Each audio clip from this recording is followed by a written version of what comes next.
না আলহামদুলিল্লাহ এটা তো আসলে আমি নিজেও আসলে বিলিভ করতে পারি না যে being a specially player from Bangladesh will play 100 test so it's really a huge achievement that's not only because of my name but I think for any cricketer for any nation it's a proud moment so obviously ভালো লাগছে যে সেই ব্যক্তিটা আমি হতে পেরেছি তো that means আমার উপর রেসপন্সিবিলিটিটা অন্যরকম বেশি তো সেটা চেষ্টা করব আর যে কটা ম্যাচই হয়তো যেভাবেই খেলতে পারি ইনশাল্লাহ চেষ্টা থাকবে যেন সেটার প্রতিফলন দিতে পারি মাঠে আর সাথে সাথে যেন ড্রেসিং রুমের আমি যাওয়ার পরে এমনও যেন এক দুটা প্লেয়ার দিয়ে রেখে যেতে পারি যেন সেই গ্যাপটা যেন পূরণ হয়ে যায় না 100 ইটস হিউজ নাম্বার তো by the time I reach there এগুলো সব কিছু শিখে গেছি আশা করি তো সেটাই এক্সপিরিয়েন্সটাই গ্যাদার করার চেষ্টা করেছি এবং কাম থাকার চেষ্টা করেছি আর to be honest, I really thanks again to BCB.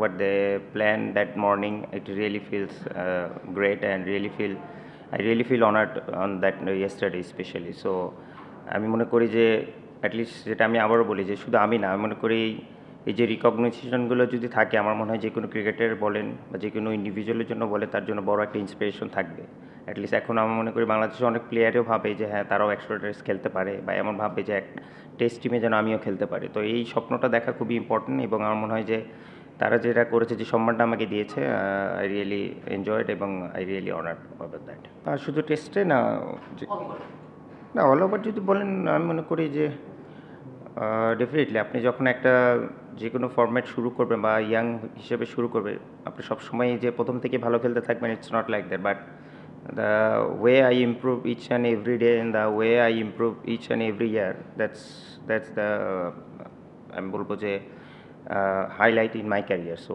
still out so that's one of my new experience so which is I really enjoyed to be honest এবং আমি মনে করি যে এই স্টিল ক্রিকেট এমন একটা খেলা যে আপনি 20 বছর পরও অ্যাটলিস্ট বুঝতে পারতেছেন যে এখানে আরও কত কিছু জায়গা আছে যেখানে আপনি অনেক কিছু নতুন নতুন এক্সপিরিয়েন্স করেন তো which is I really enjoyed last night as well so এই জিনিসটা আমার কাছে মনে হয় যে আমার দিক থেকে যদি বলেন যে আমার ক্যারিয়ারের প্রতিদিনটা আমি চেষ্টা করি যে কীভাবে ইমপ্রুভ করা যায় এবং এটাই আমার ক্যারিয়ারের সবচেয়ে বড় হাইলাইট পয়েন্ট মনে হয় যে আমার নামটা it's a different part Bangladesh always come first team come first so আমি এই ম্যাচেসটা দেওয়ার চেষ্টা করছি যে আমার জন্য না দেশের জন্য যেন আমরা খেলি এবং এই ম্যাচে জয়টাই সবচেয়ে আমার বড় গিফট হবে তো it doesn't matter weather I score or not but আলহামদুলিল্লাহ ভালো লেগেছে যে একটা কিছু কন্ট্রিবিউট করতে পেরেছি এবং ডেফিনেটলি চাবো যে এই ম্যাচটা যেন জিতে সেটা আরও যেন সেলিব্রেট করতে পারি ইনশাল্লাহ আমার মনে হয় সবচেয়ে বড় স্যাক্রিফাইস যে আমার সাপোর্টটা আমার স্ত্রী দিয়েছে my wife to be honest কারণ আপনারাও জানেন যে হয়তোবা দেখে যে আমি হয়তোবা একটু অন্যদের তুলনায় বেশি প্র্যাকটিস করি বাট এটা পসিবল কখনোই হতো না যদি আমার ঘরে এরকম একটা এনভায়রনমেন্ট না থাকতো এবং আপনারা কজন জানে না আমরা জয়েন্ট ফ্যামিলি থেকে বিলং করি তো দেখা যায় যে আমার ওয়াইফের ওপর যে এক্সপেকটেশনটা আছে এবং সবাইকে ওইভাবে ম্যানেজ করা কিছু হলেই ওকে ফোন দিয়ে এটা প্রবলেম বা এটা বা আমার যত টাকা ইমার্জেন্সি আমার দিক থেকে না আসা পর্যন্ত ও যদি সব কিছু করতে পারে সেগুলো ম্যানেজ করা তো ইটস এ হিউজ থিং তো এটা আমি বলবো যে আমার এটা অনেক বড় স্যাক্রিফাইস হ্যাঁ যদিও ওই সময়গুলো হয়তো বা আমি আর ফিরে পাবো না কারণ আমার দুটো বাচ্চা আছে সেই সময়গুলো তারপরে ধরেন রাতে স্বাভাবিক ছোটো বাচ্চারা সারা রাত ঘুমায় না but I didn't had a one single sleepless night to be honest কারণ সেই ম্যাক্সিমাম সময় না পুরোটা সময় সেই রাত জেগে বাচ্চাদেরকে মানুষ করেছে এবং আমাকে ওই টেনশন থেকে মুক্ত করার চেষ্টা করেছে so which is I am really for ever তার কাছে গ্রেটফুল হয়তো বা কখনো এরকম করে তার সামনেও বলা হয় না তো এটারও একটা কমপ্লেন আছে বাট টু বি অনেস্ট সেদিক থেকে বলবো I was really lucky on that part কারণ এটা একটা হিউজ পার্ট যদিও অলমোস্ট আমার 11 বছরের মতো হয়েছে সংসার লাইফ বাট আমি মনে করি যে আমার ক্রিকেটের ইম্প্যাক্ট যদি আপনারা 2014 পর থেকে দেখেন it's a huge part in my life so on that regards I really thanks her না চেষ্টা তো করছিলাম যে গতকালকে যেন হয়ে যায় কারণ স্বাভাবিক একটা যে কোনো milestone it's not that easy but আসলে আরেকটা ওভার হলেও হতে পারতো but the end of the day তারাও এখানে খেলতে আসছে এটাও একটা ট্যাকটিক্যাল থিং আমরা হয়তো ওই পাশে ফিল্ডিং করলে আমরাও ডেফিনেটলি এরকমই করার চেষ্টা করতাম but at the same time আমার আসলে 100 করার চাইতে আমার ইচ্ছা ছিল যে আমি যেন বড় একটা 100 করতে পারি তো এটা নিজেকে মোটিভেট করার চেষ্টা করছি যে এক রান না আমার still maybe I can add another 60-70 more runs for the team and make sure Liton যতক্ষণ আছে ওকেও যেন 100 করার পর্যন্ত আমি থাকতে পারি তো সেটাই আমার ছিল মোটিভেশন তো সেদিক থেকে ট্রাই করার চেষ্টা করেছি বাট আনফর্চুনেটলি হয়নি but Miraz they played really well after that না টু বি অনেস্ট আমি যদি সত্যি কথা বলি কখনোই আমার এই ড্রিম ছিল না যে আমি বাংলাদেশ হয়ে 100টা টেস্ট খেলবো বাট এটা সত্যি আমি এর আগেও সেভারাল টাইমস বলেছি যে যদি 3টা ফরম্যাটের মধ্যে কোনো একটা ফরম্যাট বেছে নিতে বলেন যে test cricket, that's my ultimate goal, এবং আমি যতদিন পারবো চেষ্টা করব টেস্ট ক্রিকেটে যেন খেলে যেতে পারি, এবং সবার লাস্টে আমি টেস্ট ক্রিকেটটা ছাড়তে চাই, যেটা আমি এর আগে বলেছি। আর টেস্ট ক্রিকেট খেলতে হলে ডেফিনেটলি আপনাকে এক্সট্রা ফিটনেস এবং এক্সট্রাভাবে ওইরকম করে পারফরমেন্স ঠিক রাখতে হবে। তো সেটার জন্য আমি নিজেকে প্রিপেয়ার করার চেষ্টা করি, আর সবসময় প্রত্যেকটা সিরিজ বাই সিরিজ বলেন বা ম্যাচ বাই ম্যাচ বলেন বাংলাদেশের হয়ে সেভাবে করে কন্ট্রিবিউট করার চেষ্টা করি। কারণ না, স্মৃতিচারণ বলতে দেখেন, আমি আসলে ওই টেস্ট নিজেও জানতাম না যে আমি ওই টেস্ট খেলবো, টু বি অনেস্ট ফ্র্যাঙ্ক। কারণ আমি যখন আন্ডার 19 থেকে আমাকে ইংল্যান্ডে পাঠানো, আমি তখন আন্ডার 19 অস্ট্রেলিয়ায় ছিলাম।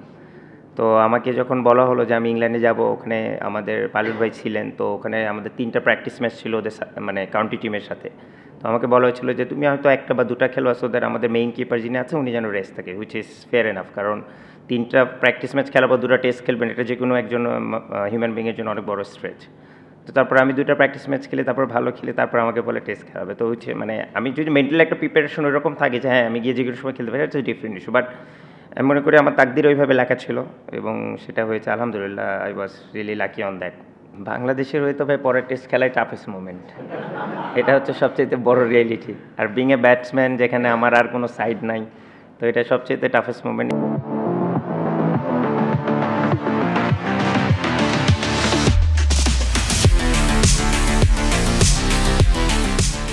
Every innings is so vital এবং every innings is so special. আর সুইট মোমেন্ট যদি বলেন, ডেফিনেটলি আমি মনে করি যে ইনিংসে আমি ফার্স্ট ডাবল সেঞ্চুরি করেছি, যেটা আমি বললাম যে আলটিমেট গোল হচ্ছে বাংলাদেশ ক্রিকেটটাকে কীভাবে উপরে নিয়ে যাওয়া যায়। তো আপনি যতক্ষণ পর্যন্ত একটা জিনিস আপনার চোখের সামনে অ্যাচিভ না করবে যে কেউ, আসলে তখন পুরো গ্রুপে ওই বিলিফটা থাকে না। তো এখন যেহেতু ওই 200 করার পর থেকে অ্যাটলিস্ট অন্যরাও বিলিভ করা শুরু করেছে যে হ্যাঁ we can make some big runs. তো এবং আমি মনে করি যে এই 100 টেস্ট খেলার পর অবভিয়াসলি বাংলাদেশের ক্রিকেটে আরও অনেকেই ভাববে যে টেস্ট খেলা যেন, কারণ যে ব্যক্তিটা 100টা টেস্ট খেলবে অ্যাটলিস্ট ওই রকম যদি মেন্টালিটি থাকে, ওই রকম যদি স্কিল সেট থাকে, তাহলে ডেফিনেটলি বাংলাদেশের ক্রিকেটে উপরে যাবে আমি আশা করি। আপাতত এরপরে তো মনে হয় 4 মাসের ব্রেক আছে, তারপরে পাকিস্তানের সাথে টেস্ট আছে, যদি থাকি ইনশাল্লাহ তারপরে খেলার ইচ্ছা আছে, এর বাইরে আর কোনো চিন্তা নাই। না, সোফার আমি বললাম তো যে সোফার আলহামদুলিল্লাহ আমি ফিটনেস ওয়াইজ বলেন বা স্কিল সেট অনুযায়ী বলেন, I am quite happy where I am now. But as the days মানে যাচ্ছে, আমাকেও অবশ্যই ওরকম করে আরও ইমপ্রুভমেন্ট করতে হবে এবং সেই জায়গাটা আমি জানি এবং ইনশাল্লাহ সেভাবে চেষ্টা করে যাব। আর যেটা বললাম যে বাংলাদেশ হয়ে প্রত্যেকটা টেস্ট খেলা আমার জন্য অনেক স্পেশাল, আর আশা থাকবে যতটুকু কন্ট্রিবিউট করা যায় এবং যতদূর খেলা যায়, যতদিন পর্যন্ত আমার টিম ম্যানেজমেন্ট আমাকে চায় বা টিম চাই, এবং আমি যেটা ফিল করি নিজের ভিতর থেকে, যদি চাই যে হ্যাঁ আমার টিমে দরকার আছে, ততদিন পর্যন্ত আমার খেলার ইচ্ছা আছে। দেখেন বাবু, আমি একটা কথা বলি ফ্র্যাঙ্কলি, টু বি অনেস্ট, আমি আসলে একজন বোরিং পার্সন। আর আমি প্রত্যেক দিন প্র্যাকটিসে যদি বলেন, আমি exactly the same thing I can do over and over, doesn't matter it is 20 years or if I am alive for next 40 years, I can do that if it's necessary for myself and for the team. আর professionalism আমার কাছে কোনো ছাড় নেই। আপনি whether I score 100, whether I score 0, that's not my success, it's not in my hand, but the effort, the process, the honesty is in my hand. So that's only one motto in my life. No, it's not only related in my cricket, it's with everything.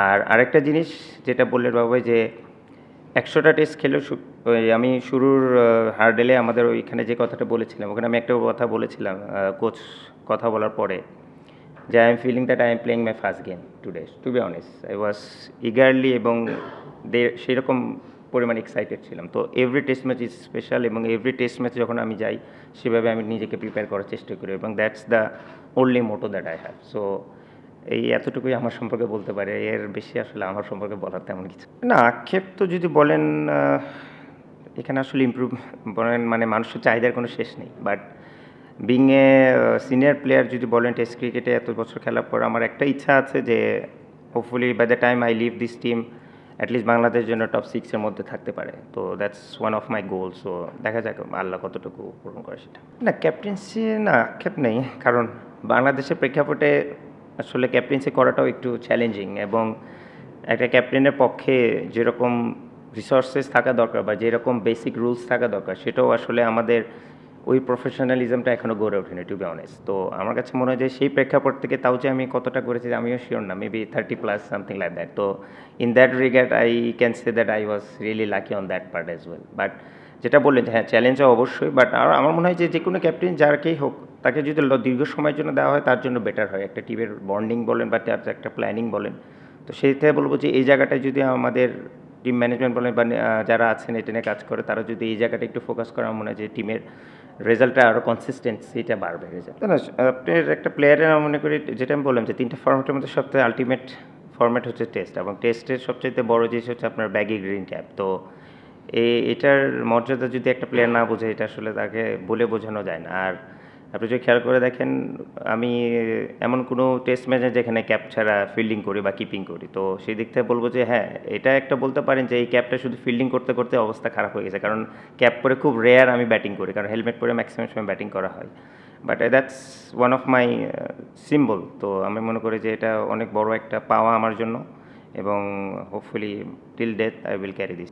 আমার দাদা দাদি আর নানা নানিকে, কারণ তারা আসলে আমার সবচেয়ে বড় ফ্যান ছিল তারা যখন বেঁচে ছিলেন, এবং তারা যখন মারাও যায় তার আগে যখন একটু অসুস্থও ছিলেন, আমার এখনও মনে আছে। তো আমার দাদা দাদি বোন বা নানা নানি সবাই বলেছিলেন যে ভাই, তোমার খেলা দেখার জন্য হলো আমি আরও কয়েকটা দিন বেঁচে থাকতে চাই। তো হুইচ ইজ মানে সামথিং মানে খুব কম নাতি বা নাতনিদের কপালে ভাগ্যে জোটে এরকম। তো সেটা বলবো যে তাদের ব্লেসিংসেই আমি আজকে এত দূর, টু বি অনেস্ট। আরও অনেক মানুষ আছে, বাট তো স্পেশাল আমি ডেডিকেটেড করতে চাই তাদের 4জনকে। না দেখেন, ইন্টারন্যাশনাল ক্রিকেটে আপনি সার্ভাইভ করতে হলে স্বাভাবিক আপনাকে অবশ্যই আপনি নিজের খেলাকে অনেক ইমপ্রুভ করতে হবে। আপনি যখন শুরু করবেন, আপনার অনেক জায়গা থাকবে যেখানে আপনি 3-4টা জায়গায় স্কোরিং শট থাকে। তো আপনি যখন বাই দ্য টাইম যাবেন, আপনাকে ওটাকে 8-9টা জায়গায় স্কোরিং অপরচুনিটি করতে হবে। তো এই জন্য আপনার স্কিল সেটটাও বাড়াতে হবে। আর এটাও সত্যি, যখন আপনি যত বেশি খেলবেন, আপনাকে নিয়ে তত অ্যানালাইসিস তত বেশি হবে। তো আপনাকে একটু এক স্টেপ ওদের কাছ থেকে আরও একটু এগিয়ে থাকতে হবে। সেই দিক থেকে বলবো যে আমি চেষ্টা করেছি নিজেকে ওইভাবে করে স্কিল সেটটা ইমপ্রুভ করার।